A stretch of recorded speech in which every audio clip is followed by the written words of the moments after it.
विश्वनाथ चक्रवर्ती बता दें, अनुचार प्रकाश का बता दे, चूड़िकाकार बता दे, और छोड़िए उन बातों को। आपके गुरु जी के पिताजी ने भी टीका लिखी है, उसी पुस्तक को अभी मंगाया जाए। अगर उसमें राधा शब्द हो, मैं मुंह नहीं दिखाऊंगा तुम्हें। ऐसा हो ही नहीं सकता, अर्थ का अनर्थ है। नहीं, हमको कष्ट यह है कि हमको बोलना पड़ा बीच में, क्योंकि अगर अनिरुद्धाचार्य की जगह ये बात और कोई बोलता तो मैं कतई नहीं बोलता। देखिए, अनिरुद्धाचार्य जी इस समय टीवी पर छाए हुए हैं, लाखों लोग इनको सुन रहे हैं, तो ये तो यही समझेंगे ना कि अनिरुद्धाचार्य बोल रहे हैं। इसलिए आपके द्वारा कोई अपशब्द नहीं निकलना चाहिए। मैं आपसे वंदन करता हूं, कभी कोई अनर्थ करना हो तो विचार करके करिए। मैं और कोई बात नहीं, सबको क्षमा मांगता। भागवत जी के अष्टम स्कंद के 10वें अध्याय में लोग कहते हैं भागवत जी में राधा का नाम नहीं है, राधा का नाम नहीं है। ये लोग गलत कहते हैं, जो भी कहता है गलत कहते हैं। लिखा हुआ है, मैं आपको श्लोक दिखा रहा हूं। भागवत जी के 8वें स्कंद के 10वें अध्याय में श्लोक नंबर 40 है, लिखा है उद्यतायुध दौरदंडई राधावंतो भटान मृधे। राधावंतो लिखा, स्पष्ट लिखा गुरुजी। ऐसा है, नाश मत करिए।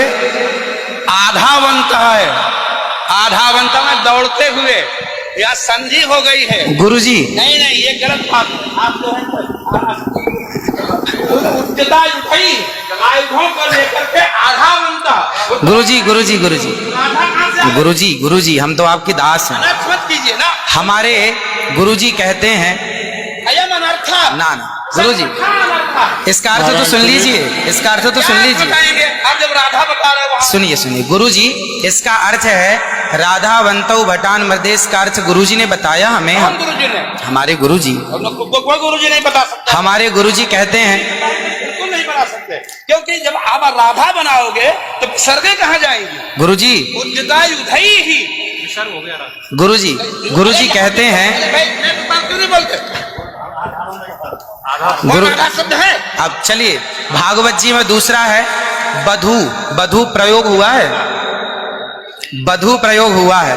तो बधू का प्रयोग ये है कि वहां श्री राधा रानी का ही स्मरण है। नहीं, लोग कहते हैं राधा नहीं है, तो राधा जी का जिक्र तो कई जगह है। राधा पदवाच्य बधू, जिसका अर्थ संकेत अर्थ हो या लक्ष्यार्थ हो और व्यंग्यार्थ हो, इन तीनों अभिधावृत्तियों के द्वारा राधा शब्द एक भी जगह भागवत में नहीं है। इसलिए जहां बधू शब्द है वहां भी अर्थ राधा है। जहां बधू है, ऐसे पानी का अर्थ जल भी होता है। जहां राधा है, जहां बधू है वहां राधा है।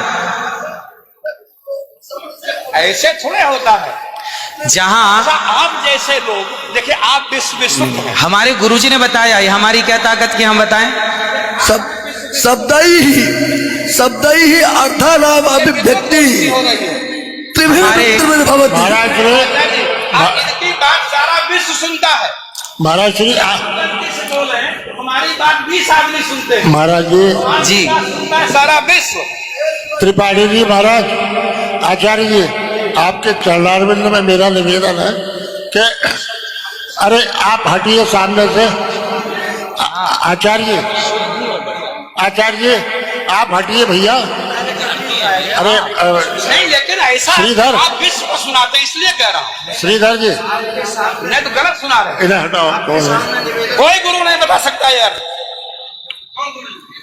चलो गुरु जी का हम चलते हैं, अगर गिरिराज जी का आचार्य श्री गुरु जी ने कहा है कि यहाँ जो राक्षस हैं वो राधा रानी का स्मरण करके, जो राक्षस हैं राधा रानी का स्मरण करके और युद्ध करने चले। जो राक्षस हैं भटान मृधे जो है, गुरुजी ने बताया कि जो राक्षस लोग हैं वो किसका स्मरण करके युद्ध करने चले? श्री राधा रानी का। ब्रह्म वैवर्त पुराण के अनुसार राधा ही मूल आधार है। यहां तक कि राम में भी राधा छिपा हुआ। आप राम का अर्थ समझिए, राम मतलब राधा, माँ मतलब माधव, दोनों का एक अक्ष है, तो राम हो गए। ये बातें स्वीकार है, लेकिन और जैसे बधू, जैसे आपने कहा कि राधा जी भगवान श्री कृष्ण ने अपने कहा आओ मेरे कंधे पर बैठ जाओ, तो किसको, कौन है वहां पर? राधा जी हैं तो हैं, वहां बधू है। याम गोपी मैंने अब कृष्णा, तो श्री राधा जी कहने का तात्पर्य यह है कि भागवत जी में कहीं राधा का अभाव नहीं है। भागवत जी में वो कहीं भी शब्दानाम शब्दैः अर्थानाम अभिव्यक्ति कई वृत्ति भवति। वृत्तयः कति संख्या का अविदावृत्त्या लक्षणावृत्त्या व्यंजनावृत्त्या शब्दानाम अर्थस्य अभिव्यक्तिर्भवति। अस्ति कश्चन विद्वान् वक्तुं शक्नोति। महाराज जी, आप दोनों के पावन चरणारविंद में मैं हाथ जोड़ करके निवेदन करता हूँ, मेरी बात सुन लीजिए। नहीं, आप तो मेरी गुरुजन बात- हैं, गुरुजन हैं, आप ही तो सिखाएंगे। मैं कह रहा हूँ अर्थ का अनर्थ क्यों सभा में करते हैं लोग। पूरे विश्व को सुनाते हो। गुरुजी जो मेरे गुरुजी ने सिखाया वो मैं बोल रहा हूँ। सिखा ही नहीं सकते, आप अशुद्ध बोल रहे हैं बात। अभी श्री राधा और माधव जो राम नाम है, जो भागवत जी का अर्थ है। अब कोई पूछे कि राधा का अर्थ क्या है, तो राधा का अर्थ ही कृष्ण है, वो कृष्ण का अर्थ ही राधा है। तो राधा ही कृष्ण है और कृष्ण ही राधा है। कुल मिलाकर कहने का अर्थ ये है, गुरुजन ये कहते हैं कि प्रत्येक श्लोक कृष्ण है और प्रत्येक भागवत जी के 18,000 श्लोक, प्रत्येक श्लोक कृष्ण है और श्लोक का प्रत्येक अर्थ श्री राधा है। प्रत्येक श्लोक श्री कृष्ण है और श्लोक का प्रत्येक श्लोक का अर्थ श्री राधा है। देखिए तो ये सब भाव ही तो है, लेकिन राधा ना वो भाव सब नहीं, भाव है। वो शब्दार्थ भाव का भूखा हूं मैं, भाव ही एक सार है, और भाव से भजले मुझे तो भव से बेड़ा पार है। सभी विद्वानों के चरणों में दास का बारंबार नमन। सबको जय श्रीमन नारायण, जय श्री कृष्ण। 2 मिनट कीर्तन कर लियो। 1 मिनट रुको, मैं सबसे क्षमा मांगता हूँ।